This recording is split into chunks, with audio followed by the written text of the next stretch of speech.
Halo, halo, apa kabar Anda semua? Assalamualaikum warahmatullahi wabarakatuh. Ketemu kita di hari Jumat mudah-mudahan penuh barokah.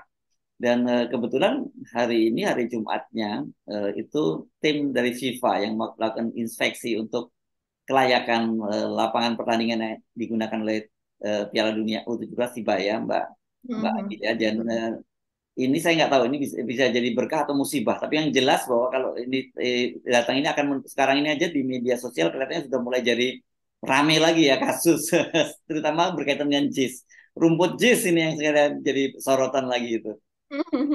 Iya, Ya. iya, betul sekali Mas Hersu. Jadi mulai hari ini ya, tanggal 28 Juli ini FIFA akan datang dan menginspeksi 8 stadion yang direkomendasikan oleh PSSI begitu untuk gelaran Piala Dunia U17 gitu. Itu bulan November sampai Desember kalau tidak salah ya, Mas Hersu ya. Jadi masih ada waktu sekitar mungkin 5 bulan, 4 sampai 5 bulan mungkin ya, untuk berdasarkan rekomendasi itu seperti biasa FIFA itu nanti akan memberikan catatan-catatan seperti halnya dulu ketika kita akan menjadi tuan rumah U20 itu kan memberikan catatan-catatan begitu. Nah, catatan ini tentunya by event gitu. Jadi kalau seandainya ada orang mengatakan seringkali itu di Twitter gitu mengatakan kan sudah apa stadion-stadion ini sudah lolos lah dulu pada waktu diinspeksi untuk U20. Nah, itu salah begitu karena eh, catatan untuk dia lolos atau tidak rekomendasi dari FIFA itu by event. Jadi yang dulu lolos belum tentu nanti lolos seperti Ya, itu. ya, apalagi kalau kemudian ternyata digunakan untuk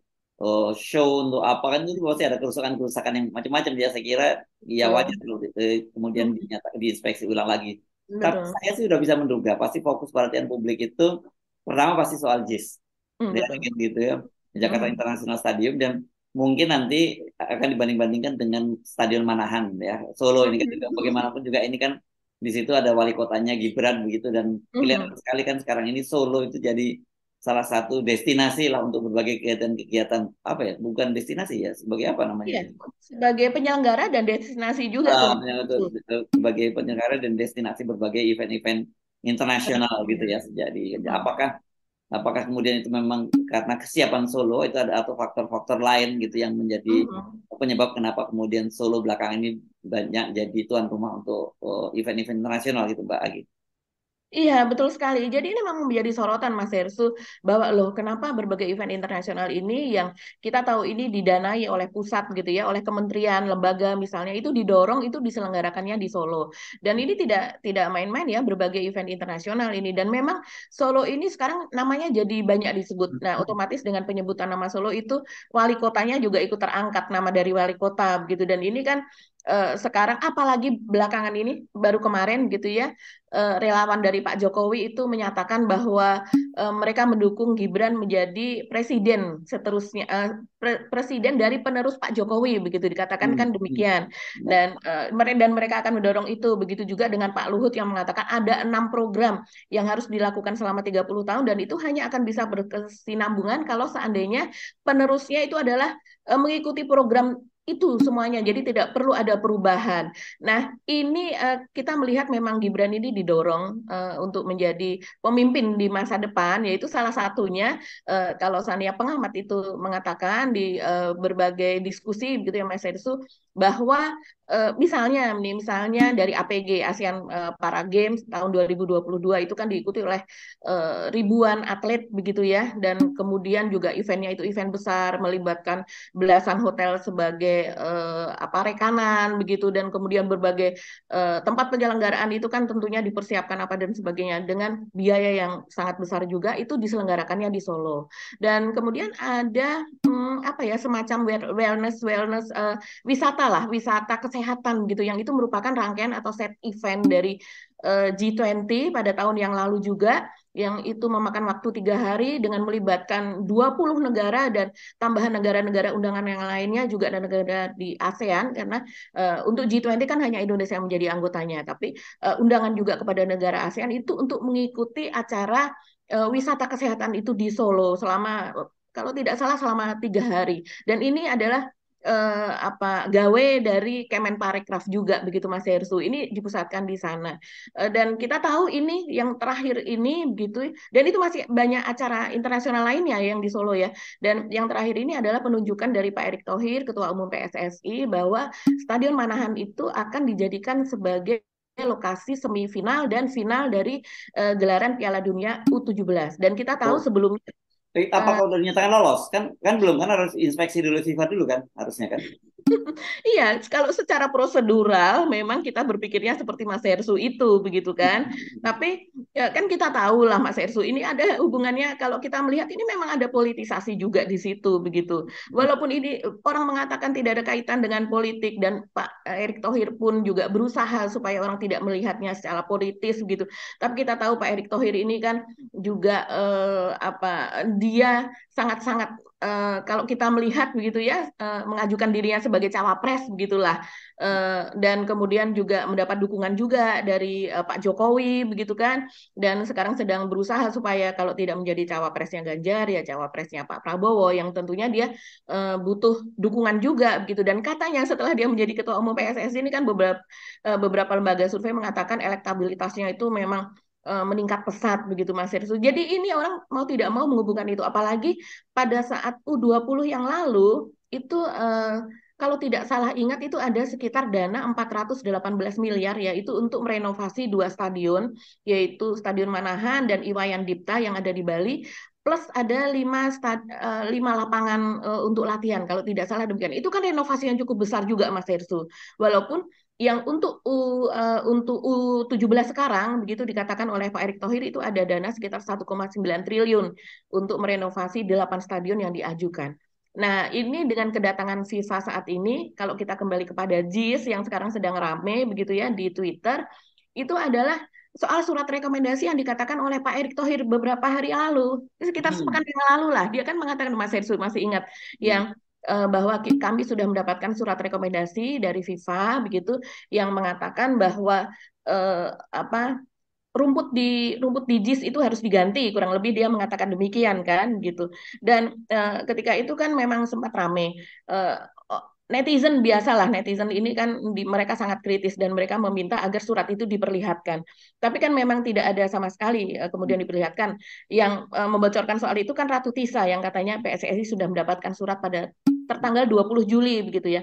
Tapi kemudian ini surat ini rupanya bocor, ada screenshotnya begitu Mas Hersu dan kemudian ini disebarkan di Twitter begitu, kurang lebih awalan dari surat tersebut gitu, walaupun agak kabur begitu kita bisa membacanya, yaitu adalah based on the fact provided with the report of PSSI domestic pitch expert begitu ya. Ya kurang lebih ini artinya adalah berdasarkan dari Berdasarkan. fakta begitu ya yang diberikan oleh PSSI berdasarkan uh, uh, ahli lapangan begitu, kurang lebih bisa diterjemahkan sebagai ahli ahli rumput atau pakar Hmm. rumput begitu ya. Hmm. Nah, Hmm. ini yang kemudian rame. Ternyata surat itu keluar dibocorkan sendiri oleh FIFA adalah kenapa FIFA merekomendasikan untuk mengganti rumput JIS adalah karena FIFA mendapatkan laporan soal keadaan rumput yang berdasarkan peninjauan oleh pakar rumput dalam tanda kutip gitu, oleh siapa itu namanya Mas Irsu, saya lupa. Ya.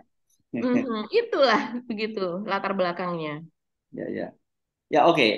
Jadi ini kalau begitu, artinya kan kesannya Pak Erick Thohir menyampaikan bahwa rekomendasi mengganti rumput di JIS itu rekomendasi FIFA gitu. Sebaliknya surat dari FIFA menyebutkan bahwa pergantian rumput itu adalah berdasarkan dari usulan atau masukan dari opini dari PSSI yang disampaikan oleh pakar rumputnya itu Pak Kamal Mustaqim kalau tidak salah Oh namanya. iya betul betul Pak Kamal Mustakin gitu ya dari Namanya pakai KRP. Q ya Kamalnya ya. Iya pakai Q, Kamal Mustakin gitu. Dan dia adalah owner atau presiden direktur begitu bisa dikatakan CEO dari KRP. KRP Karya Rama Prima kalau tidak salah. Yaitu sebuah perusahaan yang memang eh, em, perusahaan lebih banyak begitu ya menangani rumput golf gitu, berikut dengan maintenance-nya dan sebagainya begitu. Jadi memang ini menjadi rame begitu di media sosial, terutama Twitter, karena bocornya surat tadi, begitu Mas Hersu. Walaupun ini sudah sepertinya ditutup ya oleh PSSI karena Pak Erick Thohir juga mengatakan sudah tidak perlu berpolemik lagi. Tapi dengan kemudian ditambah lagi FIFA sekarang baru akan datang, artinya, oh ya, Ratu Tisa sebelumnya mengatakan bahwa dari Tapi Tisa ini PSSI. wakil ketua umum PSSI ya. Iya, betul. Ini adalah bawahannya Pak Erick Thohir ya. Dia mengatakan bahwa ada konsultan dari FIFA itu yang kemudian sudah datang ke Indonesia begitu, terus kemudian dia melihat kondisi di sini. Tapi ya itu dengan adanya surat tadi, bocoran dari screenshot dari tangkap layar dari surat FIFA, ternyata kenyataannya adalah kita yang memberikan rekomendasi ke sana begitu berdasarkan Itu apa PSSI yang ya dikatakan. maksudnya ya. Iya, betul. Berdasarkan ahli rumput atau yang dikatakan Pak Basuki Harimulyono, Menteri PUPR itu adalah pakar apa waktu itu? Pakar agronomi kalau tidak salah dikatakan demikian. Tapi ternyata pada sebuah diskusi ILC, dia mengaku bahwa dia memang tidak tahu soal rumput hybrid ini begitu. Dia tidak tahu dan dia tidak mempelajari, yang dia tahu adalah rumput natural. Jadi yang seperti digunakan di GBK. Jadi ini bakal jadi isu baru lagi ya saya kira ya soal JIS ini lagi dan ini jadi ya biasa yang akan ramai itu adalah di media sosial begitu ya apalagi nanti kita tunggu ya seperti apa rekomendasi dari FIFA itu. Sebenarnya kalau buat kita sih nggak terlalu penting kalau tuh memang FIFA Mhm. menyatakan rumputnya diganti ya diganti saja kan gitu ya. Iya, betul, Ngapain gitu. betul. Buat kita tapi kalau buat para para haters ataupun kemudian para diehardnya Anies ini menjadi bakal seru banget ini Mbak. Iya betul. Saya bayangkan kalau seandainya Anies ini memang tidak mencalonkan menjadi capres gitu ya, ini sebenarnya hal yang sangat-sangat biasa. Oh iya, Bayang, iya. Hmm. bayangkan kalau Stadion Manahan dan kemudian Stadion Iwayan Dipta saja itu mendapatkan dana untuk renovasi itu sampai ratusan miliar begitu Mas Hersu. Hmm. Dan kemudian ternyata belakangan ini karena dalam rangka ya kalau kita melihat timelinenya dalam rangka akan ditunjuk eh, sebagai tuan rumah dari final dan semifinal U17. Mungkin kalau dulu ada U20 juga barangkali ini yang akan ditunjuk begitu kan. Jadi memang hal yang biasa dan tidak ada yang menggoreng untuk Stadion Manahan itu tadi begitu. Walaupun di sana adalah apa sebagai stadion tuan rumah untuk Persis Solo begitu dan bagaimana wali kotanya adalah Gibran dan sebagainya. Tapi dana yang ratusan miliar yang diperuntukkan di sana sehingga stadion yang menjadi berkelas internasional dan itu adalah dana dari pusat ya itu sepertinya tidak dipermasalahkan begitu. Nah tapi JIS ini memang sedikit saja ini memang menjadi apa ya sesuatu yang layak untuk dipercakapkan seolah-olah ini penting banget. Ya, urusannya nggak jauh-jauh ini dari sisi politik ya begitu ya. Betul, Kalau betul, kalau JIS ini di downgrade itu maksudnya juga untuk mendowngrade Anies Baswedan. Sementara kalau betul. kemudian Manahan ini digunakan untuk berbagai event-event internasional ya termasuk semifinal dan final, ya ini pasti dalam rangka untuk mengkatrol dari elektabilitas apa dari Gibran ya. Gibran. Nggak jauh-jauh seperti itu sebenarnya ya. Nah ini Iya, bahayanya kan bahayanya kalau kemudian masalah politik udah masuk ke olahraga. Padahal Pak Jokowi sendiri pada waktu bicara soal kegagalan Indonesia di sebagai tuan rumah U20 pada waktu itu minta agar jangan masalah politik dikait-kaitkan dengan masalah olahraga kan Mbak Agi. Jangan dicampur adukan pada waktu itu begitu Pak Jokowi menyatakannya. iya, betul sekali. Dan kalau seandainya kita mencari video begitu ya, bagaimana misalnya apa saja sih yang tidak layak di Stadion Manahan gitu ya untuk kemudian direnovasi. Seperti halnya ini kan orang kesal karena ketika itu kemudian membawa wartawan, membawa rombongan dan kemudian divideokan dan video itu kemudian diunggah oleh KRP, diunggah oleh apa namanya, oleh kementerian apa dan sebagainya begitu ya soal peninjauan gitu di JIS dan kemudian diamplifikasi oleh para buzzer begitu ya Mas Hersu. Nah, ini yang membuat orang melihatnya sebagai politisasi begitu. Untuk apa? Untuk melihat misalnya soal rumput saja itu dibawa wartawan dan kemudian divideokan terus bagaimana percakapan antara Pak Basuki dengan Pak Erik dan kemudian langsung saat itu juga ada pernyataan Pak Basuki menanyakan kepada Pak Kamal Mustakin gitu apakah ini layak atau tidak dia mengatakan tidak dan kalau seandainya renovasi berapa biayanya dia mengatakan 6 miliar itu kan yang ini kemudian menjadi sorotan begitu. Drama-drama seperti ini yang semestinya tidak ditampakkan, dan bagaimana drama ini kita melihat di dalamnya ada Pak Erick Thohir yang juga mencalonkan sebagai apa, kita melihat selama ini di endorse lah ya, bukan mencalonkan diri tapi di endorse begitu sebagai cawapres.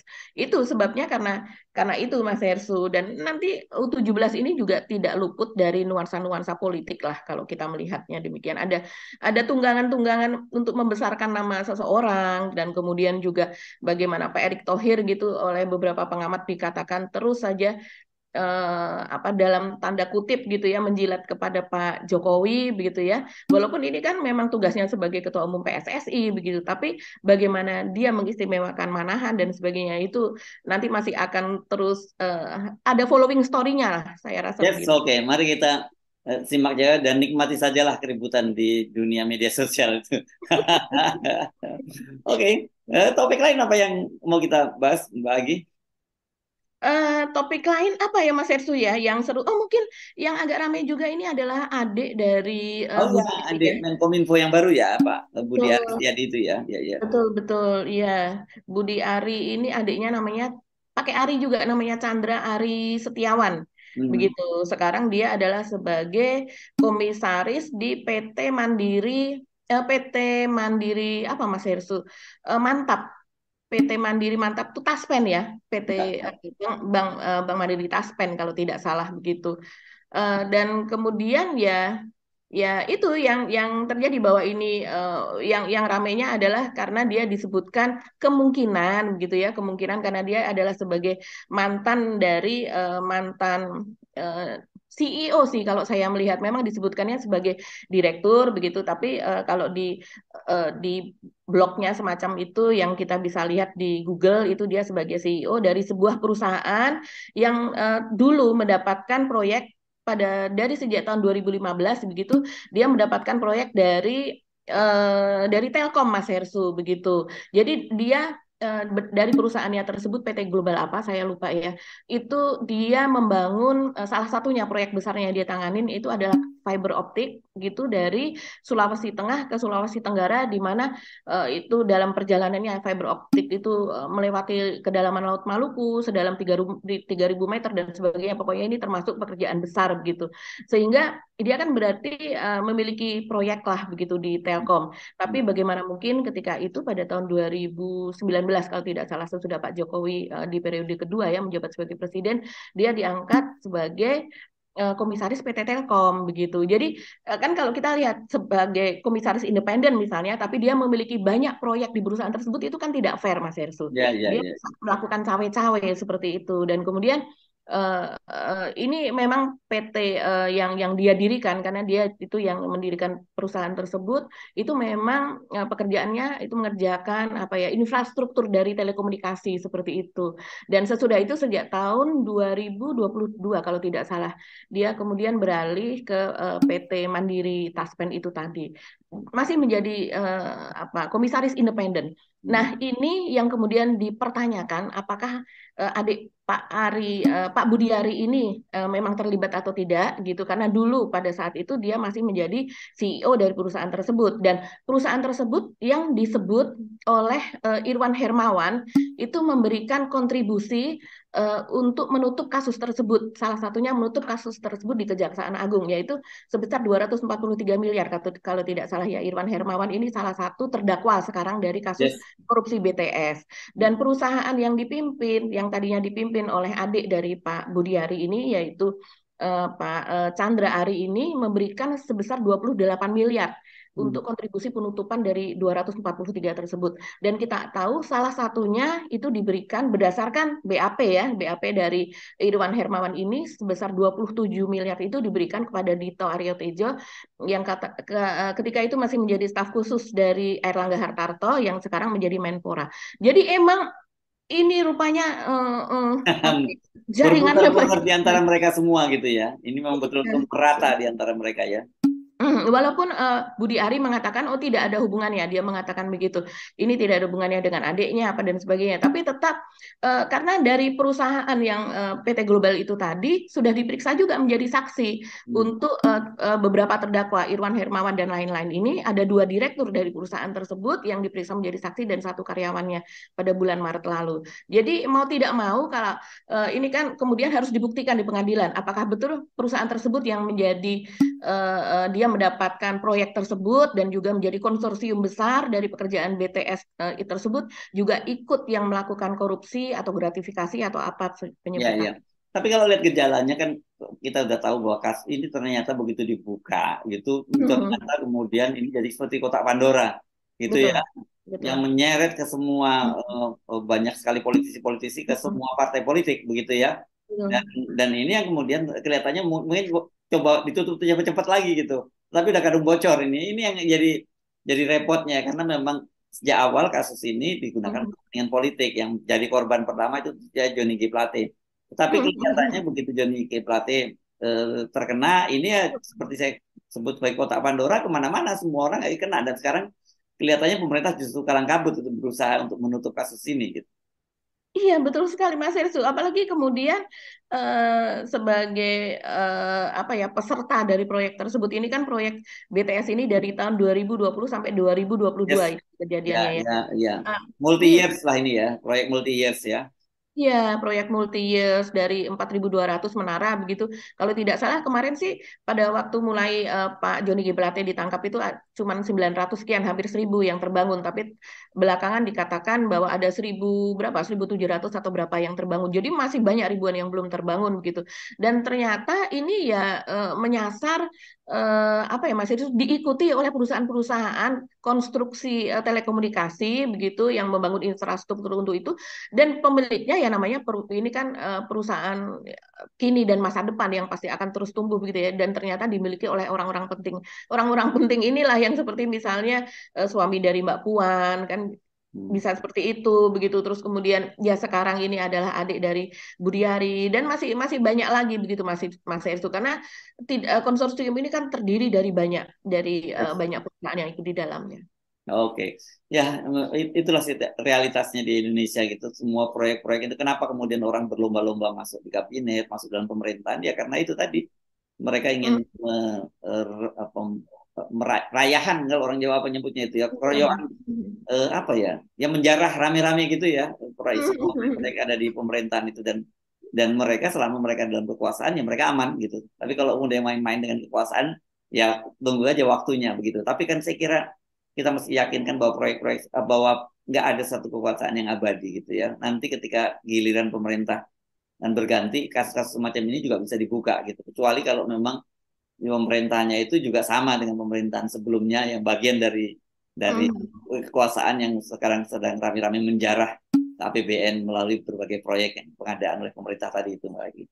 Iya, betul sekali. Mereka berusaha untuk menjadi bagian dari pemerintah karena dari situ kan mendapatkan informasi pertama ya. Iya Jadi dong.